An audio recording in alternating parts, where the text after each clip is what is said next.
The city of Racine wants to draw 7 million gallons of water a day from Lake Michigan for Foxconn's new plant. But environmental groups say there are just too many questions still unanswered about Foxconn's process and what will be in the water that's returned to the lake. Hundreds of people, both for and against the diversion, showed up at a DNR hearing on the water request last week.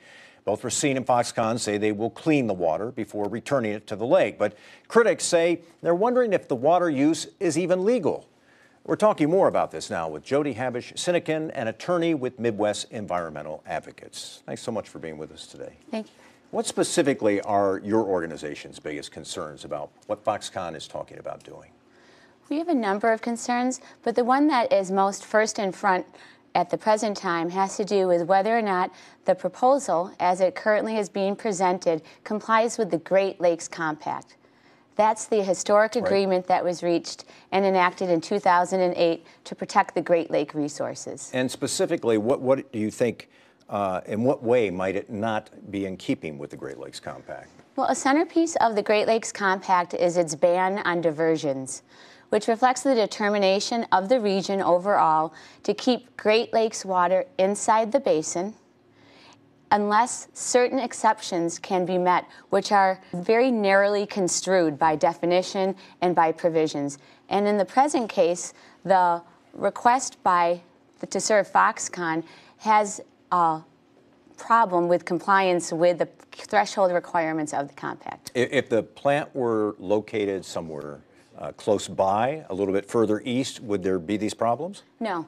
How it works is, the way the application is now is that it's being posed as a straddling community exception to the ban. So Mount Pleasant, which is primarily where the Foxconn facility is going to be sited, is partly within and outside the basin. So it's a straddling community.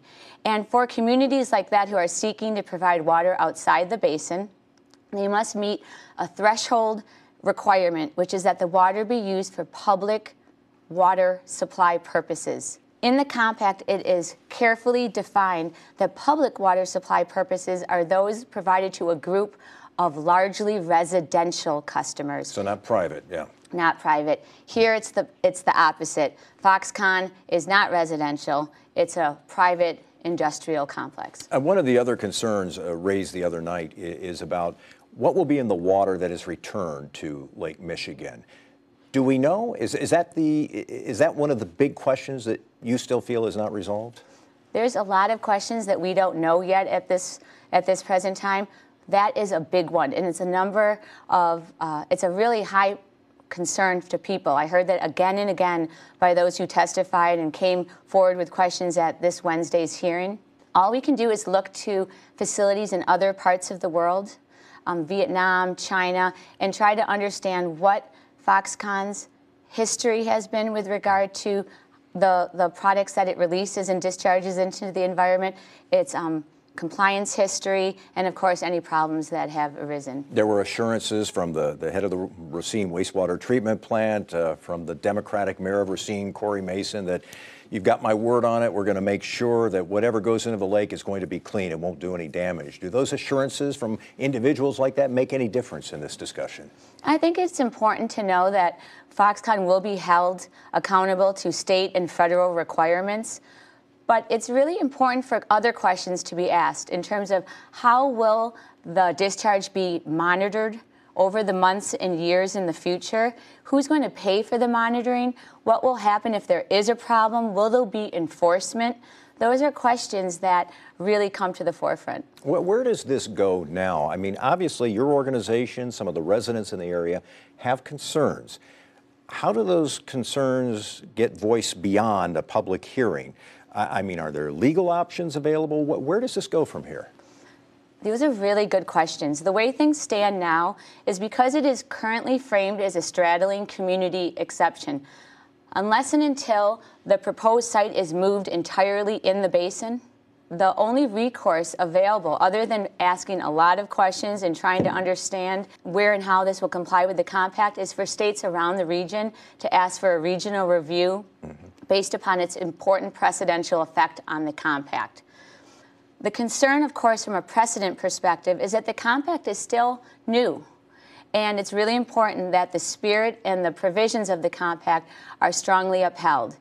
In this case, a particular state playing fast and loose with a clear definition and blurring some of the lines of the compact should and may very well be looked at with some scrutiny by the rest of the region. Final question, do you have any concerns about what could happen to the project if there are, for example, delays while this is reviewed, which would, I assume, take some time? Could that jeopardize the project? That I don't know. I think that for a project this significant for Wisconsin, the amount of scrutiny that is needed, it will be a good thing. It's always important to look at issues and problems at the front end in a preventative way rather than waiting for them to proceed unchecked. So I think that it will be good for our state to look at this proposal very closely, try to resolve any issues of compliance with existing laws, whether they be under the Clean Water Act or, of course, under the Great Lakes Compact, and look at them at the front end, along with all the other issues that we're reading about in the newspaper and the like, which involve other matters. Jody Habush-Sinykin is the attorney for Midwest Environmental Advocates. We appreciate your time today. Thanks very much for being with us. Coming up next on Upfront, the War of the Houses in Madison. We'll be asking if some state lawmakers are just getting on each other's nerves these days.